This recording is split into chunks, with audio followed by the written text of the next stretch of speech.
Hi, everyone. I'm Jason. I'm with Defend. If you don't know, Defend is a nonprofit looking to reduce risks for children and vulnerable people online.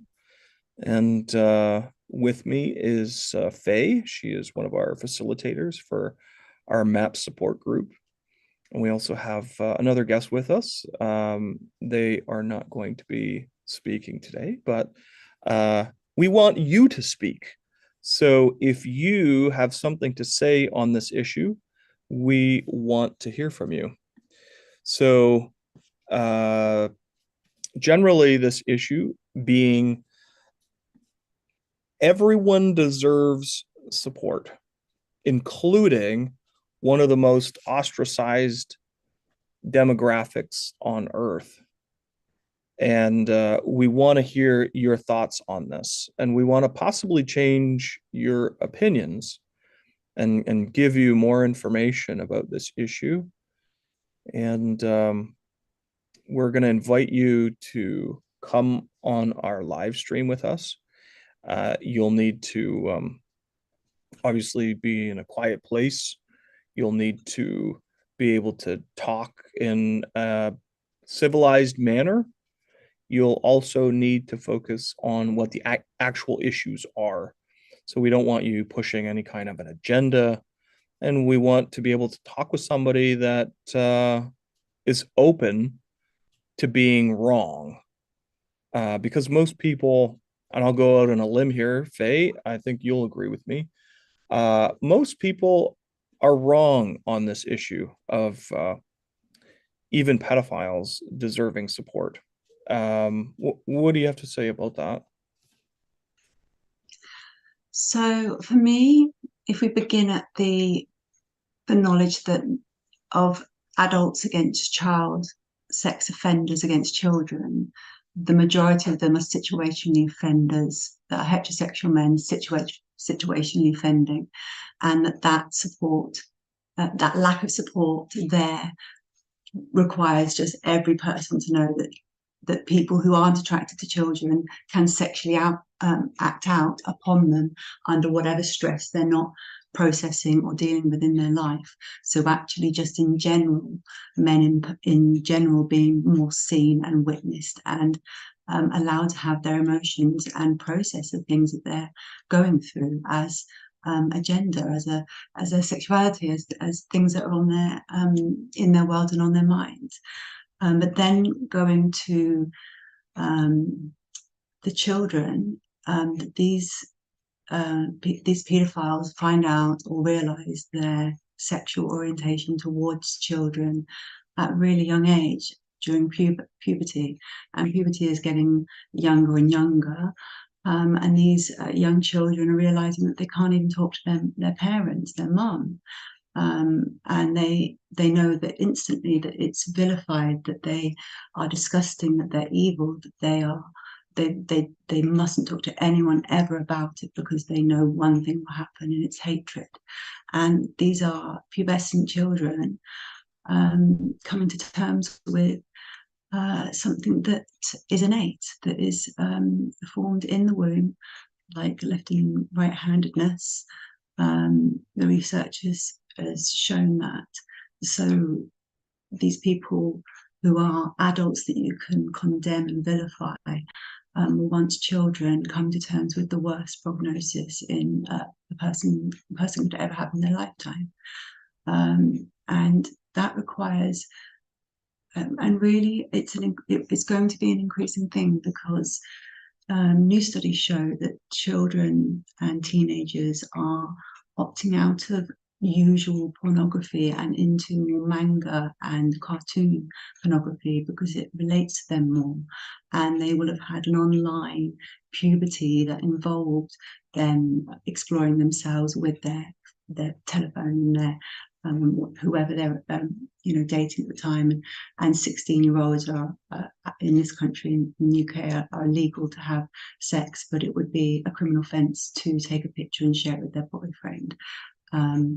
Self-generated child sex exploitation media, and that can leave lots of teenagers on child sex offenders registry, which is the most punitive sentence you could give someone, and we're doing that to children routinely because we can't deal with these teenagers born online and grown up online. So there's going to be an increasing spectrum of people experiencing either paedophilia or autopaedophilia or paedophilic obsessive compulsive disorder, and all these things, people aren't talking about, aren't welcoming into support in the innocence of them. There's no victims here at this point. These are all sexual attractions or thought disorders or trauma responses and symptoms. And so if we look at children and supporting them, then we have to actually meet them where they are, as well as that some of them become paedophiles, and they know that as children, as teenagers.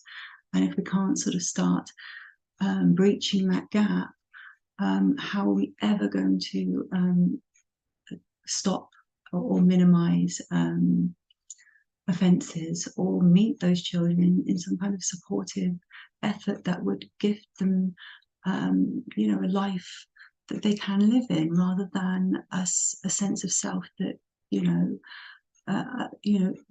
a lot of them actually suffer with real suicidality and real complex of self that they really struggle to live with. And it's a real burden to live with, because they feel so evil in the structure of who they are, and they are so isolated in that and can't get any support for it, that it becomes a breeded idea that then encapsulates them, engulfs them, and that's a really very isolating and vulnerable space to be for children or young adults.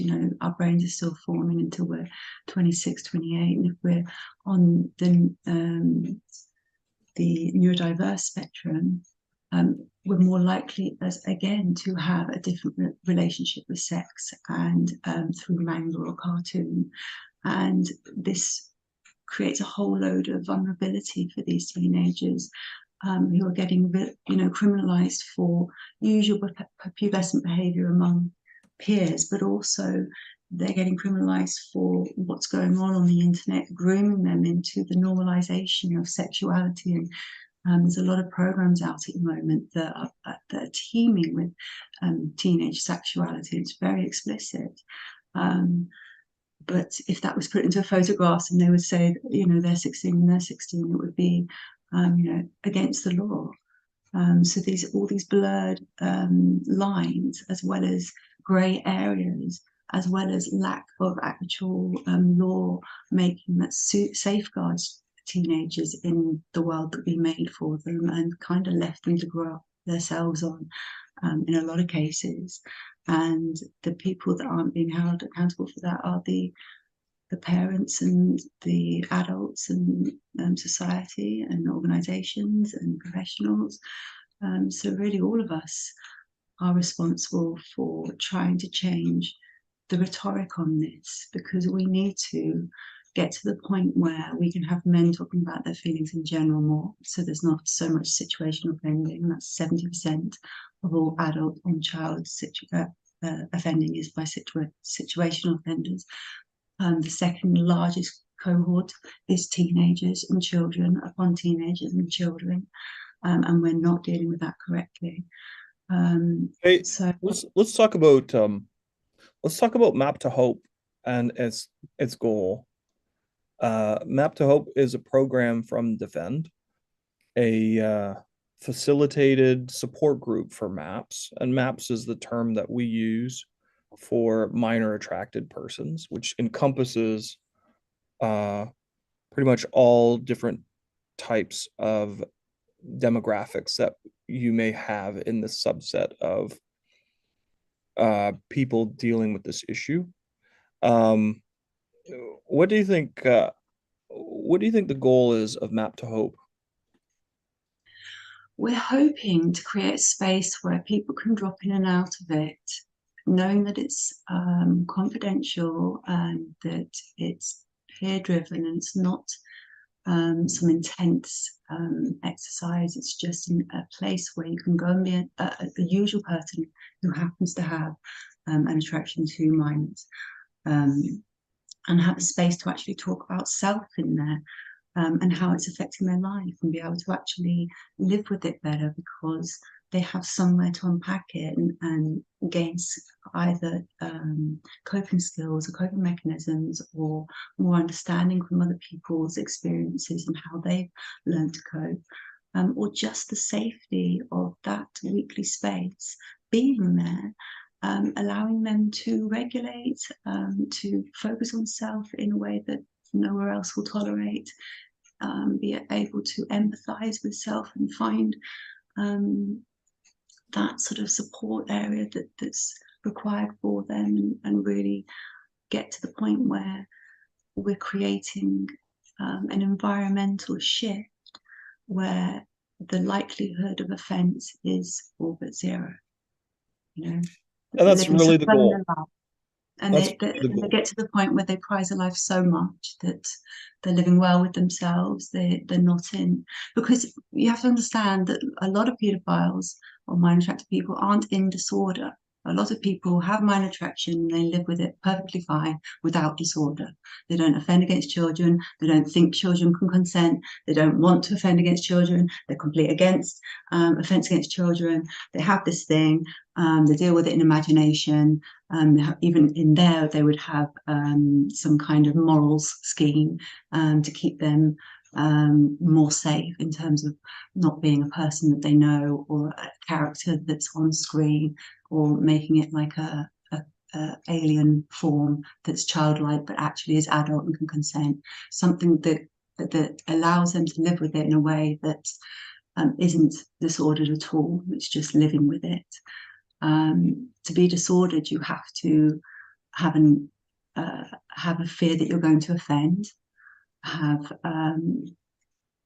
beliefs in pro-contact, children being able to consent to adult sex with adults, and that sort of power dynamic. So it's not even just adults with children, it's a dynamic with young adults or minors, or that in-between gap where the power dynamic can be the grooming and abusive space.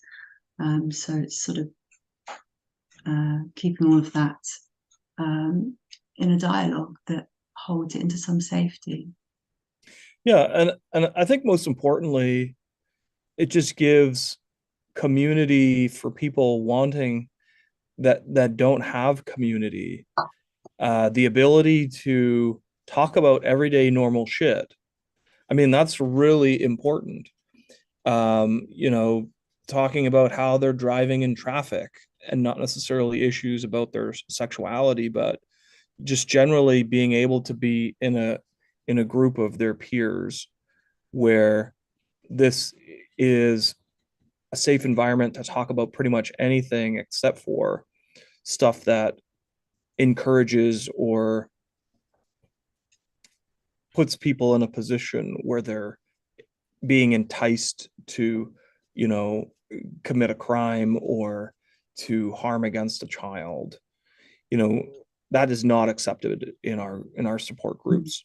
Pro contact, so, any of that, being on the discussion end of age of consent and children being able to consent in power dynamics, or in adult child relationships, all of that is not discussable.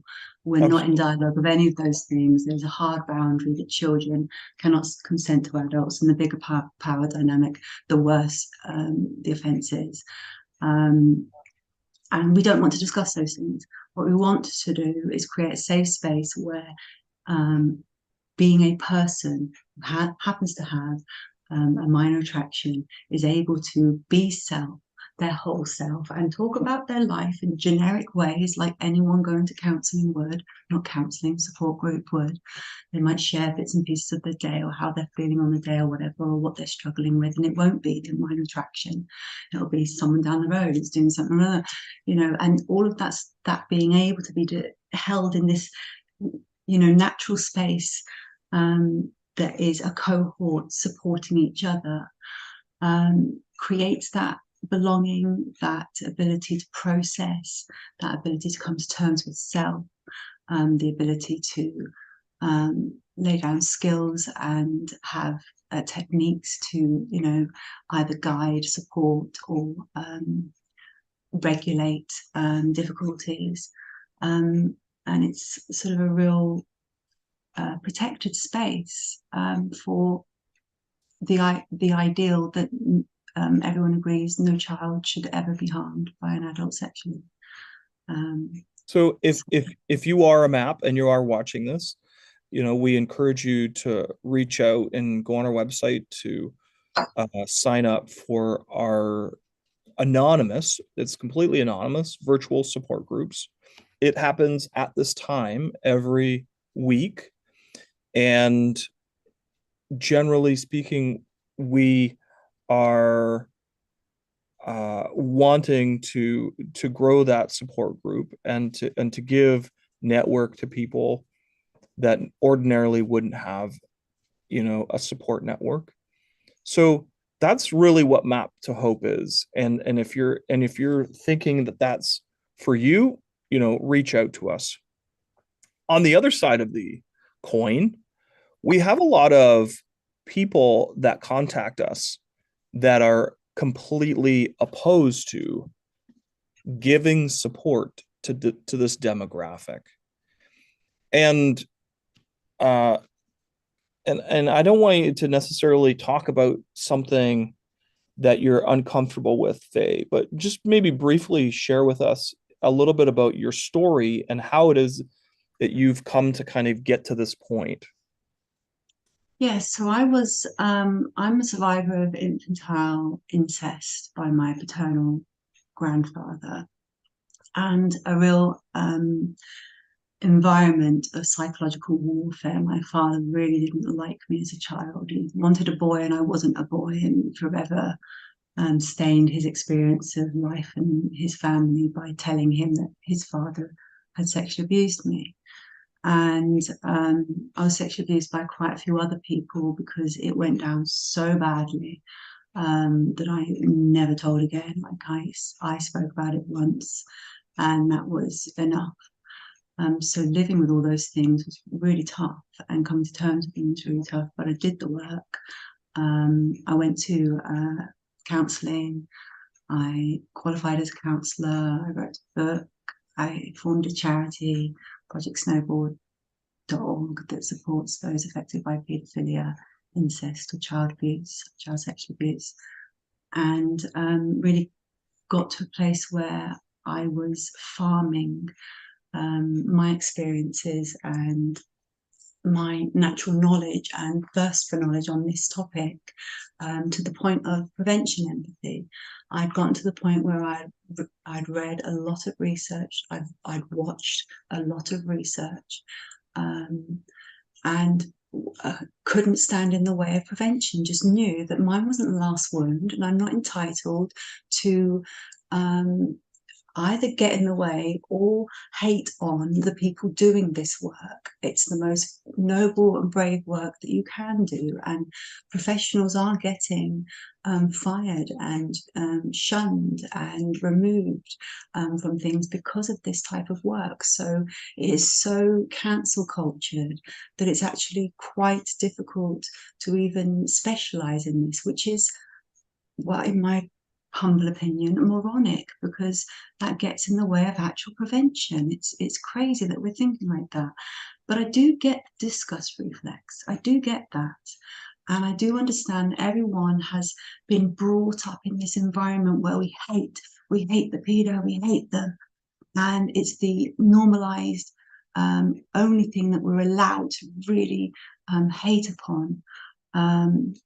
When it's a innocent born condition and before it's an action, and the two really shouldn't be conflated, because most minor attracted people live with it very well without offence online or in person, and most child sex offenders are heterosexual men situation offending, or their children offending against each other.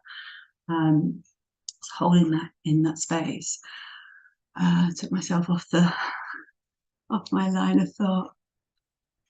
So Thank you for sharing that. That's very Oh, powerful for you to be able to turn your pain into yes. So I something. was saying about the whole discuss reflex and actually having to come to terms with not getting in the way and, um, cancel culturing people that do focus and specialize in prevention empathy. And, when um, our family again had to go through child abuse by my husband's father abusing our child and grooming our other child, and it absolutely blown up a big bomb in our life. I had to take a break because I was so angry with Granddad that I couldn't work with the NOMAP community or recidivism, because I was too angry, and it was unfair to project that onto these people that are either completely innocent or really working hard at living better and well with something that's really hard to live with for them. So actually coming to terms with that and getting back full circle where I have, come back to terms with my anger towards these people and my experience, that I can put that to one side and again work in that prevention empathy that says these people are majoritively innocent, completely innocent people, really just having thoughts, and that they deserve support and empathy in that.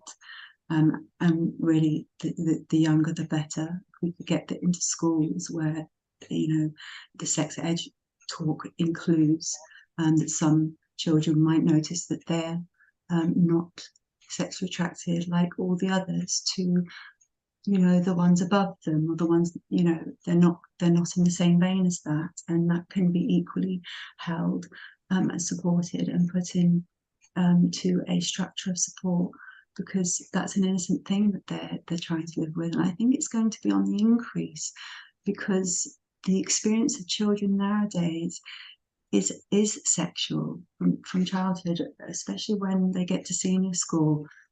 Even like, as parents, we had the child settings on, so you couldn't get anything in our home. But when they were at school, they were shown things, and it was a very big thing. And it was very sort of, you can't not look, otherwise then you get bullied. And so even children that protect themselves and are protected from that are still exposed to that. And there's a real normalization in a lot of pop culture and media at the moment, where teenagers are really sexual, and they're all having sex with each other and chemsex and God knows what else. And they really aren't. The majority of them, they are quite often, in their own space, engaging with cartoons because they find the whole thing really horrific and abhorrent Let's and uh, not relatable at let's all. kind of move away from the adolescent years, because just to be clear, Map to Hope is for It's 18 bad. plus. Yeah. And we don't want to give the impression that we are focusing on this younger demographic that might be Yeah. stricken with this issue. But our support groups are for adults only. Um, and it is for people that are non-offending. Somebody can't come into our support group with a pro-offending mindset and try to spread that about. We have protocols in place to prevent that and to terminate that kind of discussion. So just to keep that in mind for anybody watching, if you are watching and you have this oppositional perspective, we would love to hear from you. You can put it in the chat right now. And if you're interested in coming on Zoom with us and sharing those oppositional thoughts, we would love to hear that. And we would love to discuss this in a civilized manner. So if you do want to chat with us, you are watching and you are opposed to this kind of support for people in the MAPS community, then we want to hear from you. And you can do that with voice only if you want to keep your face hidden. And Absolutely. Well, you anonymity. definitely have to speak and use your voice, and you should be in a quiet atmosphere to actually have a civilized conversation. But that's an invitation today to do this, and I want to kind of emphasize that we want to have a debate. If you do have this kind of we want to have a civilized debate, I should say. If you are having these kinds of oppositional thoughts, then it's something that we think we might be able to open your mind to thinking differently about this. And one of the ways that we have come to think about how society promotes, or even maybe that's not the best term. I would say society kind of inadvertently supports the suppression of people in this demographic is Yes. through uh, mandatory reporting. Uh, Faye, what are your thoughts on mandatory reporting in different jurisdictions? I mean, mandatory reporting essentially to me means somebody walking into a doctor's office and this doctor having an obligation, just hearing that somebody has attraction only, not that Mm. they've offended against anybody, but has attraction only, and that doctor has an obligation, a legal obligation to make a report to the authorities about this person. What are your thoughts about that, Faye? Well, that's not true. That's not the law. Having a minor attraction, having thoughts, having sexual urges that aren't acted upon in any way, online or in person, isn't against the law, and doesn't need, a, you know, putting forward to the police or anyone else, because it actually gets in the way of the police and other agencies dealing with the actual sex offenders.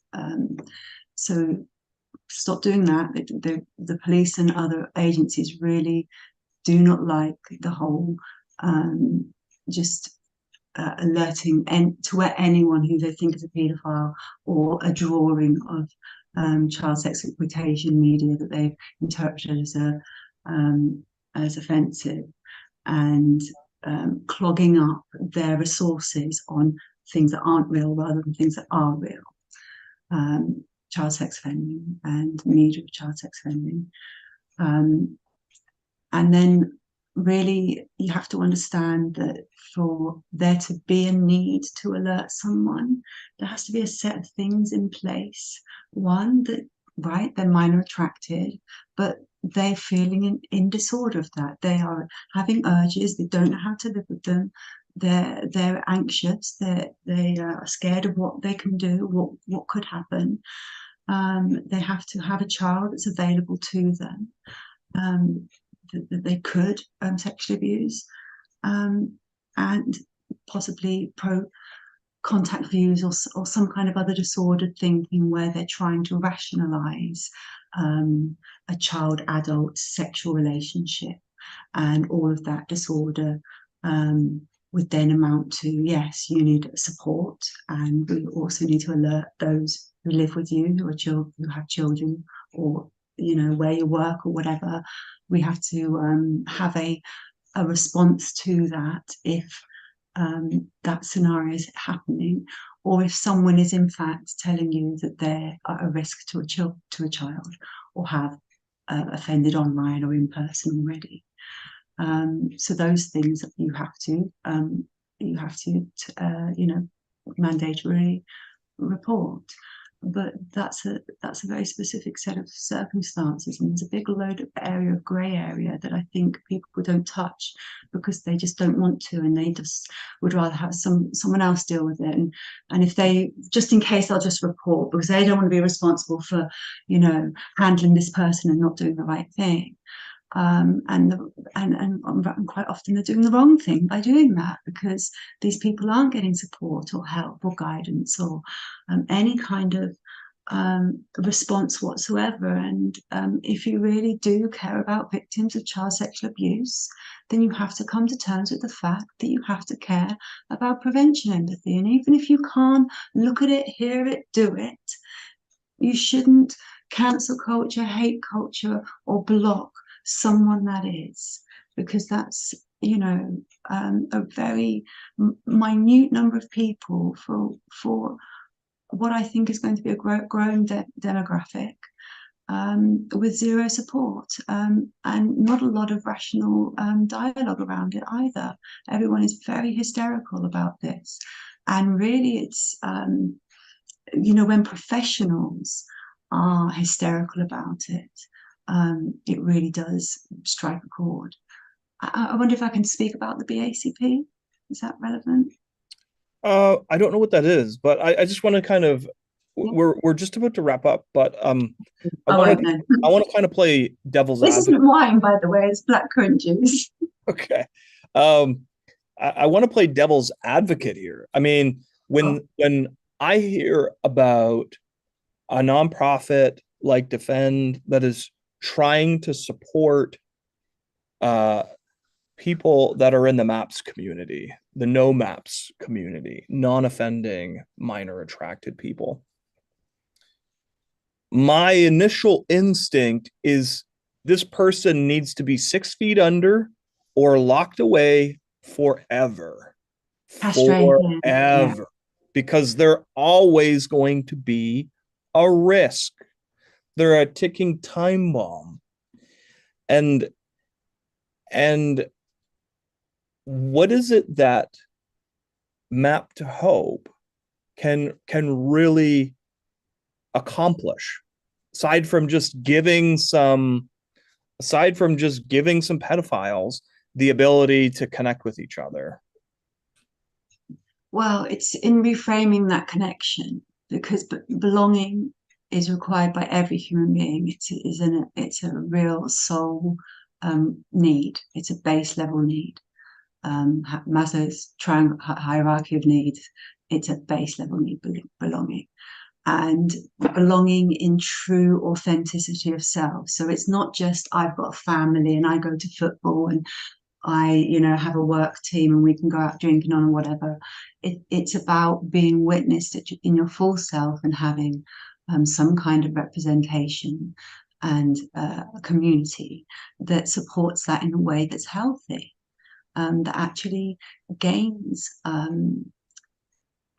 functioning, that gains a dialogue and an ability and a skill and a technique and a function to something that is generally so hidden that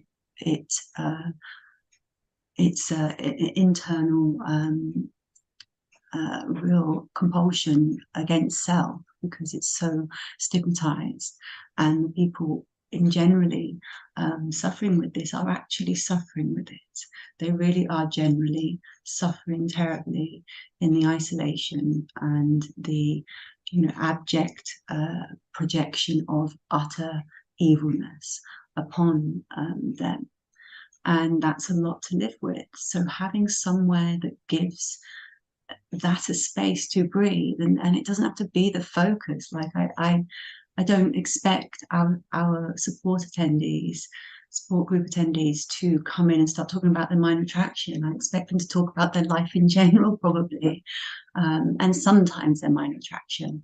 But having that space where they can be minor attracted and talk about their general life and it be in relation or not relation to this just gives that pressure cooker valve a space to just regulate, because people don't realize that if you imagine that POCD is actually the most prevalent OCD there is. So pedophilic obsessive compulsive disorder is a thought disorder where you're really scared that you're a pedophile.